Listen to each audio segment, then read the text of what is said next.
अचानक से मोदी के गढ़ में पहुंचकर योगी ने कर दिया ऐसा ऐलान कि पूरे गुजरात में होने लगा योगी योगी। यूपी में बच्चा बच्चा कहता है कि जहां से पुलिस का काम खत्म होता है वहां से बाबा के बुलडोजर का काम शुरू होता है। गुजरात में जैसे ही पता चला कि योगी आदित्यनाथ आ रहे हैं तो सड़कों पर बुलडोजर दौड़ने लगे, हर तरफ भगवा ही भगवा दिखने लगा। तो क्या अब मोदी ब्रांड से ज्यादा जरूरी हो गया है योगी ब्रांड? यूपी से ज्यादा अब योगी की डिमांड पूरे देश के अलग अलग राज्यों में बढ़ गई है। जहां पर बीजेपी को लगता है कि उनका खेल बिगड़ रहा है, वहां योगी बाबा के बुलडोजर की एंट्री हो जाती है। ठीक उसी तरह से जैसे 10 दिन पहले योगी आदित्यनाथ हिमाचल पहुंच गए थे और एक के बाद एक लगातार 16 रैलियां करके विपक्ष को हिला दिया था। अब गुजरात में क्या करने वाले हैं योगी महाराज, जानकर आप भी कहेंगे कि ये प्लान तो सिर्फ अमित शाह ही कर सकते हैं। गुजरात में 2 चरणों में विधानसभा चुनाव होने हैं। पहले चरण में 79 सीटों पर 1 दिसंबर को चुनाव होगा और दूसरे चरण में 93 सीटों पर 5 दिसंबर को वोटिंग होगी। पीएम मोदी से लेकर बीजेपी के बड़े बड़े नेता गुजरात में प्रचार कर चुके हैं और अभी भी कर रहे हैं, लेकिन पीएम मोदी को ये पता है कि जो काम मिलकर पूरी पार्टी नहीं कर पाएगी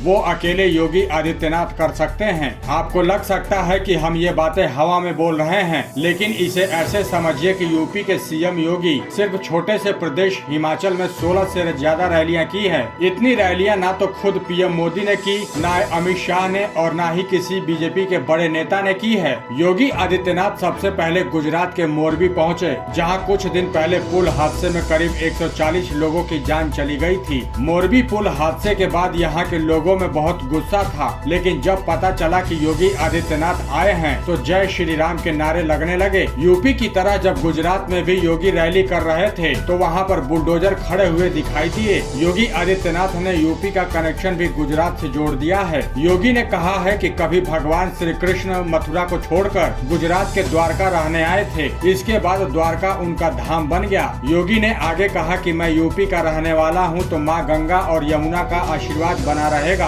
आज भगवान कृष्ण, महात्मा गांधी, सरदार पटेल और नरेंद्र मोदी की धरती पर मुझे आपसे बात करने का मौका मिला है। योगी ने आगे कहा कि आज हर जगह गुजरात मॉडल की बात होती है। सिर्फ देश ही नहीं बल्कि दुनिया वाले भी गुजरात मॉडल की बात करते हैं। गरीबों को राशन हो या फिर योजनाएं, दुनिया में कहीं भी ऐसी सुविधाएं नहीं मिलती हैं। योगी ने कहा कि अगर देश में कांग्रेस की सरकार होती तो कभी भी राम मंदिर नहीं बनता और न ही धारा 370 हट पाती। योगी का असर गुजरात में कितना होगा और इतना ज्यादा योगी को बीजेपी क्यों प्रमोट कर रही है, इसकी वजह भी जान लीजिए। आज से 10 साल पहले जब पीएम मोदी गुजरात के मुख्यमंत्री थे तब उन्हें कट्टर हिंदूवादी नेता कहा जाता था। पीएम मोदी से भी ज्यादा कट्टर हिंदूवादी नेता अब योगी आदित्यनाथ को माना जाता है। योगी खुद भगवा पहनते हैं और देश प्रेम की बात करते हैं, इसलिए योगी से खुद को लोग आसानी से जोड़ लेते हैं। योगी आदित्यनाथ को पीएम मोदी का उत्तराधिकारी भी माना जाता है, इसलिए भी लोग योगी को भविष्य के प्रधानमंत्री के रूप में देखने लगे हैं। महाराष्ट्र हो या फिर राजस्थान, हैदराबाद हो या फिर गुजरात, जहाँ भी बीजेपी को लगता है कि कुछ बिगड़ने वाला है तो वहाँ योगी के बुलडोजर की एंट्री हो जाती है। वैसे आपको क्या लगता है, क्या योगी आदित्यनाथ की वजह से बीजेपी को गुजरात में फायदा मिलेगा या फिर नहीं मिलेगा? अपना जवाब आप हमें कमेंट बॉक्स में लिखकर जरूर बताएं और इस वीडियो को लाइक और शेयर भी करें। धन्यवाद।